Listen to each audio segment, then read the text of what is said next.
Estamos de regreso en Altavoz por Vital 91.1 FM y las redes sociales de Tribu Televisión.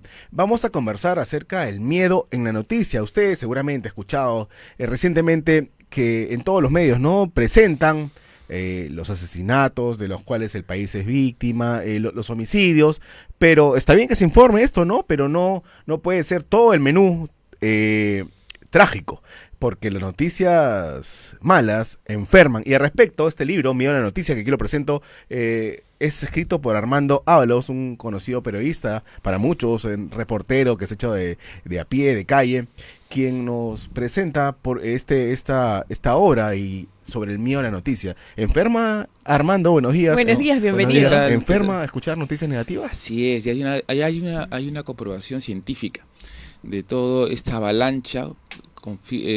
Genera pues depresión, ansiedad, refuerza estados mentales y una visión trágica a veces de la vida de las personas.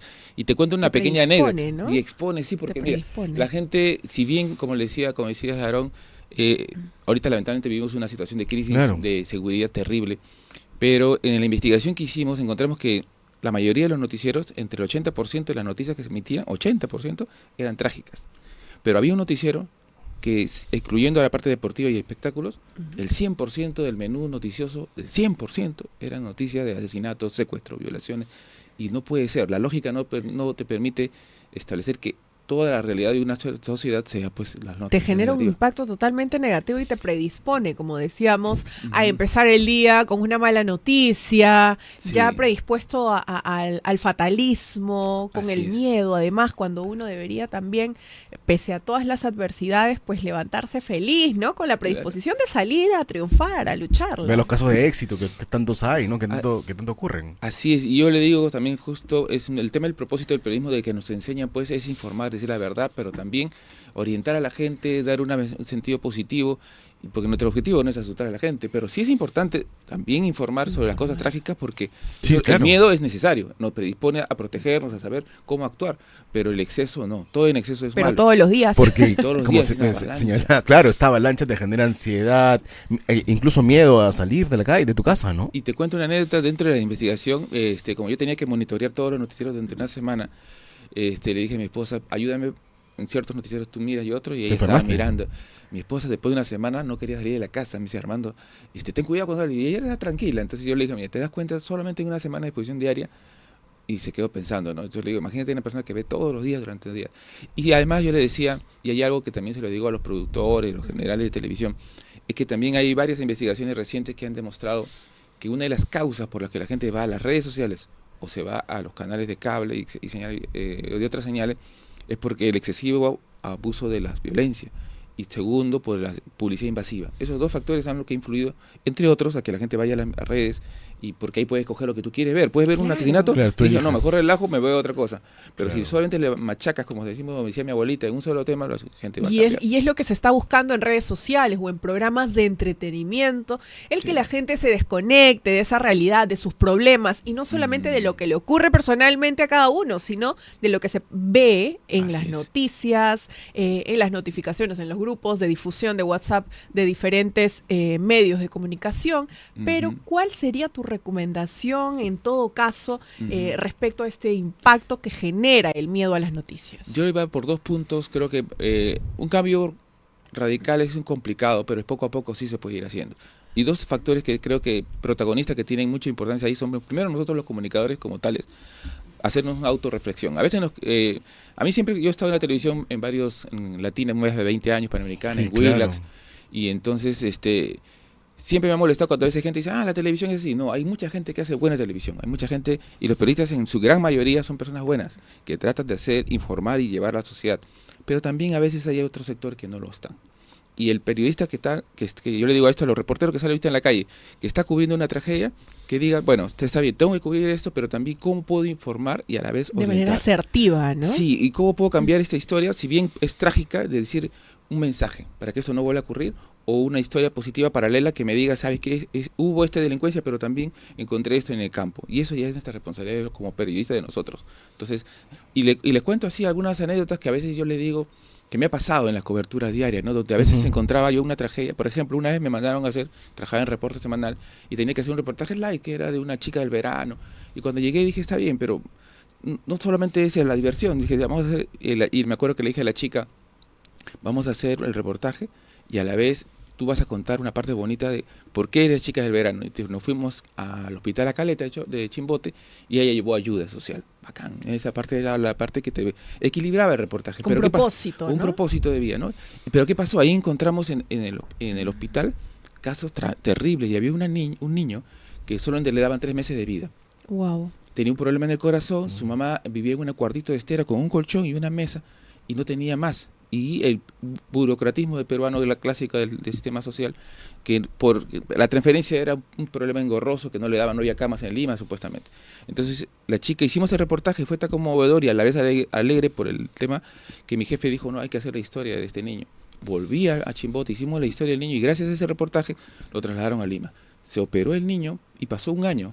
Se lo llevaron a Argentina para seguir otras operaciones y recuerdo que estaba en Latina y me llaman por teléfono, me dice, te llaman de Buenos Aires. Y dije, pucha, ¿quién será? Y contesto y era la mamá del niño para agradecerme que el niño ya había pasado todas las operaciones y ya estaba a salvo. Qué bueno. Y se había recuperado y estaba, o sea, al final el reportaje le salvó la vida.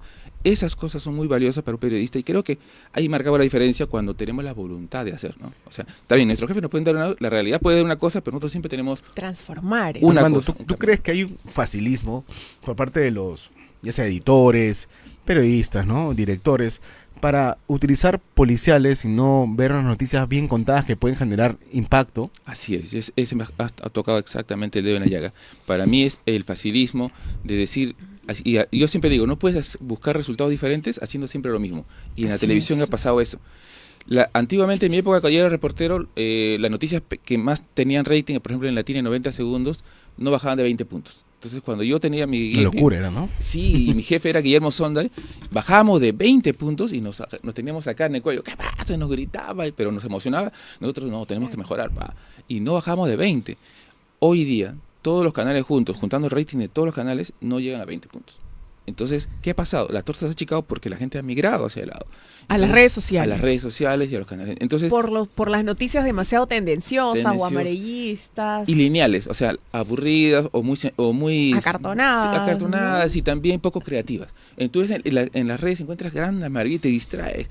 Noticias más cortas también, o sea, hay varios factores. Y es lo que la gente está buscando, ¿no? El distractor, el sacarte de la realidad y tratar de informarte, en este caso, sería con propósito. Así es. Y entonces, en el caso de la televisión, se ha reducido el porcentaje de rating, todos se disputan el mismo público, que es cada vez más chiquito. Pero se disputan con la misma noticia. Y se disputan. Entonces, como no saben, ven cada vez más chiquito, lo más fácil, baja un poquito de rating, y yo estaba en la televisión en señal abierta, bajaba un poquito de rating, ya te exigían. Me digo, pero espera, un proceso creativo demora, hay que a veces insistir, replantear, pero no, baja un poquito y los productores pum, ponen de nuevo sangre, pues, es la receta que va a resultar. ¿Y por qué crees que pasa eso? ¿Por qué crees que siempre ponen este tipo de noticias sangrientas, como lo mencionas, si ya se han dado cuenta que no está dando resultado y que el público objetivo se está yendo a las redes sociales? Es que quieren resultados inmediatos y hay que buscar. Es un proceso, o sea, por ejemplo, tú vienes un programa, y a mí nos pasó mucho en Contracorriente, por ejemplo, que estamos en Huila. Sí. Nos dimos en Contracorriente, y eso fue una de las cosas que yo menciono a veces en el libro, es que la experiencia de que noticias bien producidas pueden resultar. Nosotros entramos en Contracorriente, un programa que no teníamos nada, o sea, nos dieron la misión de hacer un programa y en 8 meses ganamos premios Luces, y le ganamos a todos los otros programas. Y parte de lo que tenía, aparte de la excelente dirección de Carlos Paredes, una de las cosas era que siempre incluíamos alguna nota positiva y bien tratada, entonces, bien hecho, y con un propósito. Entonces resultó, incluso hubo unas cosas que a mí me llamó la atención y fuimos aprendiendo en el camino, y la paciencia de Carlos de seguir apostando, porque Carlos decía, está bien, pero no podemos hacer todo denuncias, tiene que haber algo. Y entonces yo me encargaba de hacer las noticias, a veces con Juan Avellaneda, de algunas notas la noticia positivas, ¿no? Y en la medida de lo posible, porque a veces también hay muchas denuncias que te ganaba la coyuntura, pero siempre lo tratamos ahí. Y me acuerdo que hice un reportaje que para mí personalmente fue el mejor que hice en mi vida y no tuvo tantos resultados. Porque, ¿El mejor que hizo tu vida? ¿Cuál? Sí, fue de un chico. Mira, yo cuando estaba en Noticiero 90 Segundos me mandaron a cubrir, para resumirlo, a una señora que salió del hospital y la atropellaron embarazada, 8 meses. Wow. Murió la señora ahí, pero el bebito se estaba salvó, vivo. se salvó Llegó el niño. un policía, Clemente lo llevó hasta el hospital, el médico señor Cruz lo sacó la barriga y salvaron al bebé. Yo cubrí eso, después lo cubrí cuando el chiquito tenía 3 años, y cuando ya llegué a Huila fui a buscar al niño y lo reencontré con el médico que le salvó la vida, con el policía, fue conmovedor. No, Pero totalmente sin embargo, conmovedor. para mí fue una joya periodística, pero no resultó en rating. Entonces decía, ¿qué pasa? ¿Eso quiere decir que la gente no ve con...? No, era por el público. Nosotros empezamos a analizar con Carlos Paredes y vimos, no, que la gente le gusta, para el público de Contracorriente, que es el sector, otro sector, un poco de denuncia y Más luego político, más político. pues, ¿no? Entonces entramos a un político social, una denuncia político social, pero opositiva. Entonces empezamos cambiamos de forma, Volteamos. volteamos más y diverso. si no, hay una denuncia, pero esta historia, y podemos cambiar esto así, y resultó. Y empezamos a ponerlas ahí, las notas políticas sociales con un propósito. Entonces es la voluntad de la cabeza, y por eso digo, todo parte de la cabeza. Entonces si los medios apostaran por ese lado, sería, creo que una de las Nosotros soluciones, en ¿no? altavoz.p tenemos una sección que es las 5 del día y la línea editorial, las cabezas nos exigen poner una nota positiva. Noticia positiva. Tú sabes que yo Siempre al la principio, tú me quinta. conoces como al principio estaba en contra, pero bueno, ahora Sí. ya me estaba enfermando también de tanta noticia negativa, así que es importante, ¿no? Sí. Premios que ganan nuestros productos, no sé, crecimiento económico. Y- Alguien que ha ganado una medalla, algún deportista que ha dejado en alto el nombre del país. Así es, y esas son cosas te dejan a la gente, uno como periodista nos deja un propósito y a la gente, y la gente se va pegando al final, poco a poco. Es un proceso largo, pero sí. Y yo les agradezco por la entrevista porque, por ejemplo, y yo le decía a mi esposa, ¿no? Yo creo, este libro no me van a dar una entrevista, por ejemplo, un canal de señal abierta, cosa que no debería ser, ¿no? O sea, por ejemplo, los canales que son afectados, pero yo creo que ahí debería haber poca autocrítica y decir, sí, podemos hacer y nosotros podemos cambiar, pero ¿cómo lo toma cada persona? Ese es el detalle. Y una vez le contaba yo a un estudiante, ¿no? Por ejemplo, la pluralidad debe existir siempre. En los años 70, 80 hubo un diario La Prensa, que la mayoría de los jóvenes no lo han visto, ¿no? Pero Bueno, que sí. nos hemos estudiado periodismo sabemos.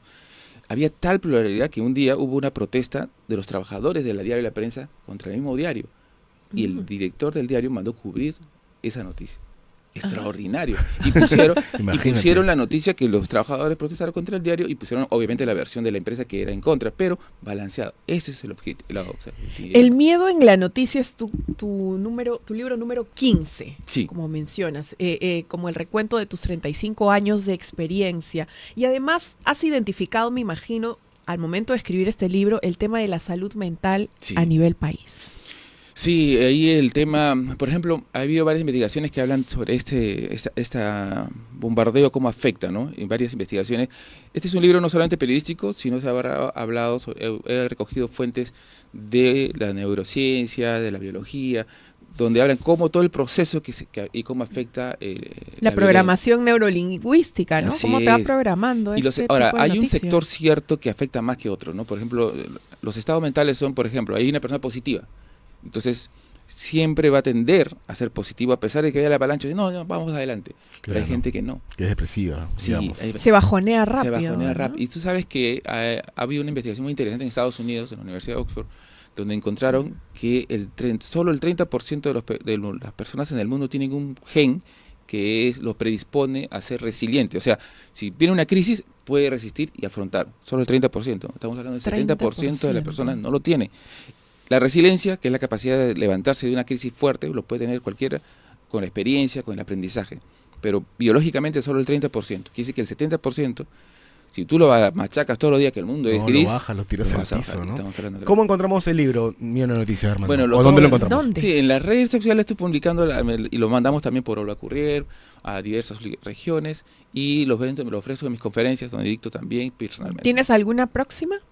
Sí, vamos a hacer una en la Universidad Peruana Unión, estamos coordinando justamente eso y vamos a ver cómo nos va. ¿Y cómo te van a encontrar en las redes sociales? Invítalos a seguirte. Sí. Yo como Armando Ábalos, periodista, tenía una página de Armando Ábalos, ¿qué tal Pepa? Porque yo no soy muy bonito. Armando Ábalos, ¿qué tal Pepa? Sí, Pepa porque era la Pepa de la noticia y lo que me falta a mí, bueno. Muchas gracias, Armando, por la entrevista. No te preocupes. Y bueno, así acabamos altavoz.p, altavoz por Vital 91.fm y las redes sociales de Tribu Televisión. Muchas gracias, Alisa, muchas gracias. gracias, Armando. Gracias, Aarón. Quédense conectados a este segundo bloque que viene nuestro colega Rumi Ceballos con más noticias. No se vayan. Son los 91.1 de Radio Vital. Ya van a ser las 8 de la mañana, así que le damos pase. Que tengan buen día. Buen día. Chao, chao, Adriana.